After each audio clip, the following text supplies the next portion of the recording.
Okay, guys, back at you again. Custom built for Philly.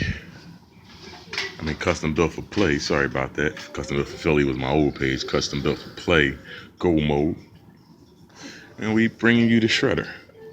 As you can see, I added a couple stickers and things like that here. So I just like these better than the Redcat stickers here and there and there.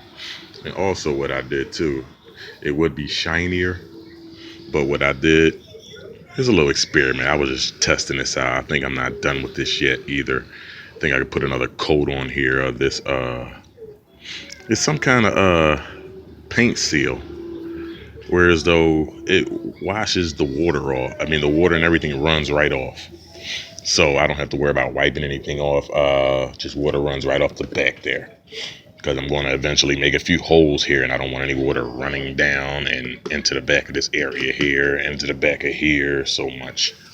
But all in all, I ran it once yesterday, and I haven't had any. I don't have any problems or any issues. I think when I first got it, I had a bad servo, but like I said,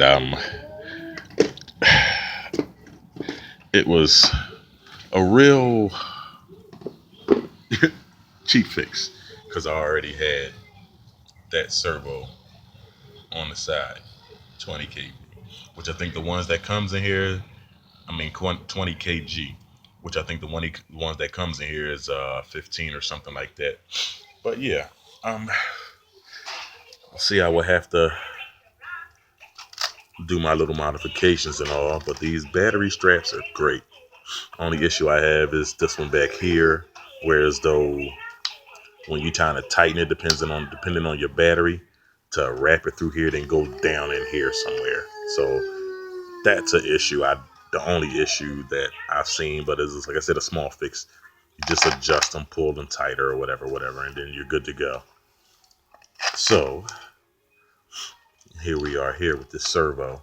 I think I'll take this out soon and replace this. I'm not sure. I need something higher because, like I said, there's no problems with the truck, but you know me already. I modify. I don't stay in the low KVs for nothing. And as you can see, this is a 1300 kV motor. So I'm gonna put a little more juice on that. And if it burns out, then hey, it burns out. But I'm looking at a couple other motors, and yeah, thinking about adding them in there. Also, too, a lot of people say don't, but I do. I greased this. It was only a little bit of grease, but as you can see, this is why they say don't. But I can see that's not a problem. You see the grease just flings off and goes all on the inside of your car. But it was cogging a little, so I felt as though that I can make that sound a little less. I don't like that sound. It has really, when it drives it, you can hear it. And like I said, I just really don't like it. So I just like to ease up on my gears. I have a metal one coming for this. So I'll be changing that out once this one breaks. And that's an issue that someone else said. A lot of people said that they have online. Which when you have metal on plastic, what do you think is going to happen? But these shock towers, nice. I dropped this from maybe 4 feet up and it didn't hit the ground. So, and the truck weighs I would say about a good maybe 14 pounds or so. 14 to 10 to 14 because it doesn't bottom out. So what I'm going to eventually end up doing is doing what I usually do, throw some dampers on these here. And basically I have this green tube, maybe jump rope tube, and I just slide it over the pipe. So the dampers, so you're not putting too much pressure on your shocks. And they would have to be a rubberish, bouncy rubber. Whereas though when it comes down, it's not still slamming up against the bottom of your shocks. So what the rubber does is actually just stops it.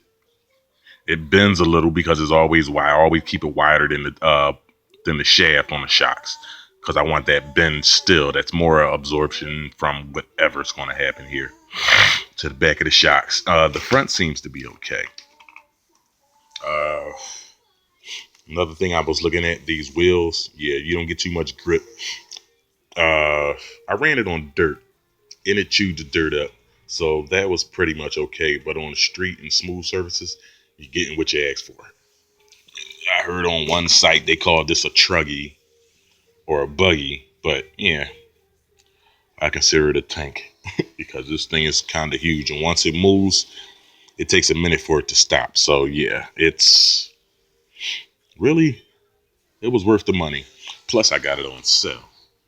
Amazon had it maybe this month, maybe a week ago, 2 weeks ago, or something like that for $359. I saw a 259. It was a 269 or a two something, 250 something.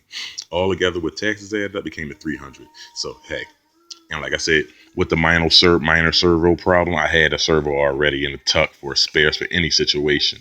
So I'm thinking about just calling Amazon and seeing if they can replace that servo because I ordered this servo off of Amazon.